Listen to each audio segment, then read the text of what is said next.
ನಮಸ್ತೆ ಫ್ರೆಂಡ್ಸ್, ಬನ್ನಿ ಇವತ್ತು ಸಜ್ಜಕದ ಹೋಳಿಗೆ ಮಾಡೋಣ. ಅಂದರೆ ರವಾ ಹೋಳಿಗೆ. ಅದಕ್ಕೆ ಬೇಕಾಗಿರೋದು ಅರ್ಧ ಕಪ್ ಮೈದಾ ಹಿಟ್ಟು, ಅರ್ಧ ಕಪ್ ಗೋಧಿ ಮತ್ತು ಒಂದು ದೊಡ್ಡ 2 ಸ್ಪೂನಷ್ಟು ಟೇಬಲ್ ಸ್ಪೂನಷ್ಟು ಆಯಿಲ್ ಬೇಕು ಹಿಟ್ಟು ಕಲಸೋದಕ್ಕೆ, ಮತ್ತು ನೀರು.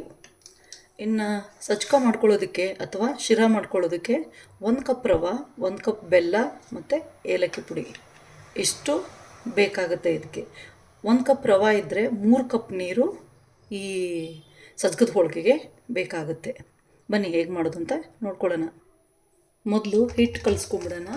ಅದಕ್ಕೊಂದು ಚಿಟಿಕೆ ಉಪ್ಪು ಹಾಕಿಬಿಟ್ಟು 2 ಹಿಟ್ಟುಗಳನ್ನ ಚೆನ್ನಾಗಿ ಮಿಕ್ಸ್ ಮಾಡಿಕೊಂಡು ಇವಾಗ ಇದಕ್ಕೆ ಆಯಿಲ್ ಹಾಕಿಬಿಟ್ಟು ಕ್ಲೀನಾಗಿ ಮಿಕ್ಸ್ ಮಾಡಿಕೊಳ್ಬೇಕು.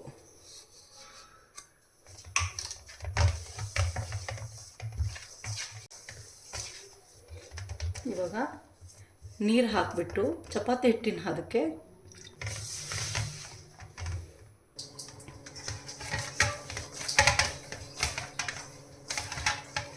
ಇದನ್ನು 2 ಅವರು ನೆನೆಯೋದಕ್ಕೆ ಬಿಡಬೇಕು. ಇದನ್ನು ನೆನೆಯೋದಕ್ಕೆ ಬಿಟ್ಟು ಇವಾಗ ಬನ್ನಿ ರವೆ ಹುರ್ಕೊಳ್ಳೋಣ. ಪಾನ್ ಬಿಸಿಯಾಗಿದೆ. ಸೊ ಈ 1 ಕಪ್ ರವೆನ ಹಾಕ್ತಾಯಿದ್ದೀನಿ. ಯಾವುದೇ ಆಯಿಲ್ ಮತ್ತು ತುಪ್ಪ ಏನೂ ಇಲ್ಲದೆ ಇದನ್ನು ಸಣ್ಣ ಉರಿಲಿ ಸ್ವಲ್ಪ ಜೋರು ಮಾಡಿ ಸ್ವಲ್ಪ ಸಣ್ಣ ಮಾಡಿ ಮಾಡ್ತಾ 7ರಿಂದ 8 ನಿಮಿಷ ಈ ರವೆನ ಹುರ್ಕೊಳ್ಬೇಕು. ಸೊ ಇಷ್ಟ ಆದರೆ ಸಾಕು. ಇದೇ ಪ್ಯಾನ್ಗೆ ಇವಾಗ 3 ಕಪ್ ನೀರನ್ನು ಹಾಕ್ಕೊಳ್ಳೋಣ.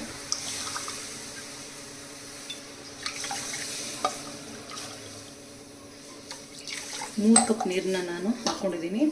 ಇವಾಗ 1 ಟೇಬಲ್ ಸ್ಪೂನ್ ತುಪ್ಪನ ಹಾಕ್ತಾಯಿದ್ದೀನಿ. ನೀರು ಸ್ವಲ್ಪ ಕುದಿ ಬರ್ತಾ ಇದೆ. ಇವಾಗ ಇದಕ್ಕೆ ನಾವು ತೊಗೊಂಡಿರೋ 1 ಕಪ್ ಬೆಲ್ಲನ ಹಾಕ್ಕೊಂಬಿಡೋಣ.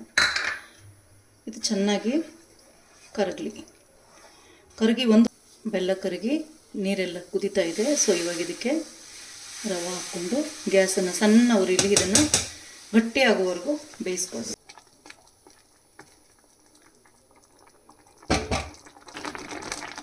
ಚೆನ್ನಾಗಿ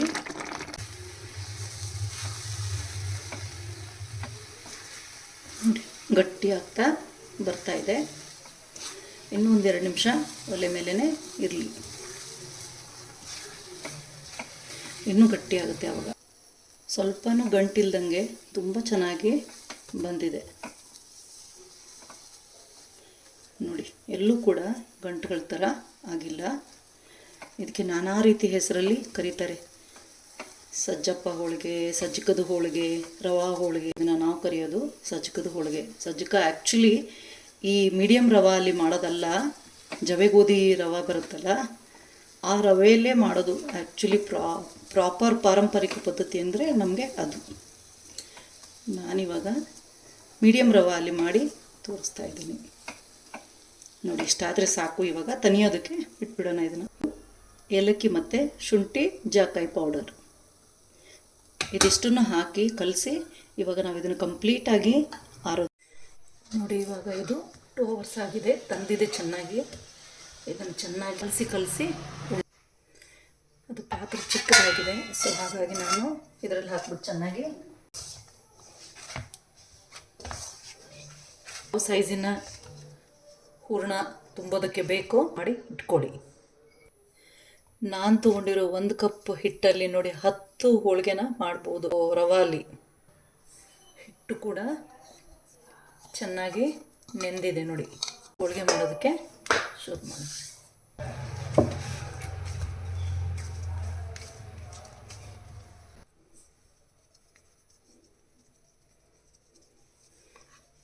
ಈ ಥರ ಬಟ್ಲು ಥರ ಮಾಡಿಕೊಂಡು ಇವಾಗ ಇದನ್ನು ಇಟ್ಟು ಚೆನ್ನಾಗಿ ತುಂಬಿಸ್ಕೋಬೇಕು.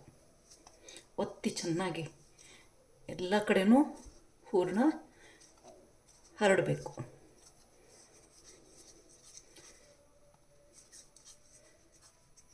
ನೋಡಿ ಇವಾಗ ಇದಕ್ಕೆ ಮೈದಾ ಹಿಟ್ಟು ಅಥವಾ ಗೋಧಿ ಹಿಟ್ಟು ಅಥವಾ ಅಕ್ಕಿ ಹಿಟ್ಟು ಯಾವುದು ಹಚ್ಕೊಂಡ್ರೂ ಸರಿ. ನಿಮ್ಗೆ ಕಂಫರ್ಟ್ ಆಗೋ ಹಿಟ್ಟನ್ನು ಹಚ್ಕೊಂಡು ಇವಾಗ ಲಟ್ಟಿಸ್ಕೊಳ್ಳಿ.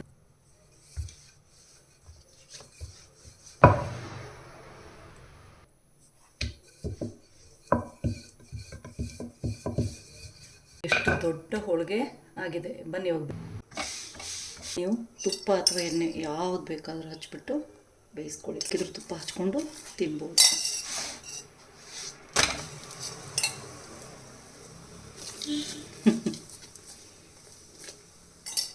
ನೋಡಿ ಫಸ್ಟ್ ಕ್ಲಾಸ್ ಆಗಿರೋ ಬಾಯಲ್ಲಿ ಕರಗೋ ಅಂತ ರವೆ ಹೋಳಿಗೆ ಅಥವಾ ಸಜ್ಜಕದ ಹೋಳಿಗೆ ರೆಡಿ ಆಯಿತು. ನೋಡಿ ಇನ್ನೊಂದು ಹೋಳಿಗೆನೂ ಮಾತಾಡ್ತಾ ಮಾತಾಡ್ತಾ ರೆಡಿಯಾಗೇ ಹೋಯಿತು. ನೋಡ್ತಾ ನೋಡ್ತಾ ನನ್ನ ಎರಡನೇ ಹೋಳಿಗೆ ಕೂಡ ರೆಡಿಯಾಗೋಯಿತು. ಬಿಸಿ ಬಿಸಿ ಸಜ್ಜಕದ ಹೋಳಿಗೆ ರೆಡಿ ಟು ಈಟ್. ಹೇಗಾಗಿದೆ ಅಂತ ಒಂದನ್ನು ಮುರಿದು ತೋರಿಸ್ತೀನಿ ನೋಡಿ. ಇಲ್ಲಿ ನೋಡಿ, ಕೈಯಲ್ಲಿ ಹಿಡಿದ್ರೆ ಹಾಗೆ ಕಳಚ್ಕೊಂಬರುತ್ತೆ, ಅಷ್ಟು ಮೆದುರಿ, ಸಕ್ಕ ಸಾಫ್ಟಾಗಿ ಬಂದಿದೆ ಹೋಳಿಗೆ. ನೀವು ಕೂಡ ಮಾಡ್ಕೊಳ್ತೀರಿ ಅಲ್ಲ. Thanks for watching.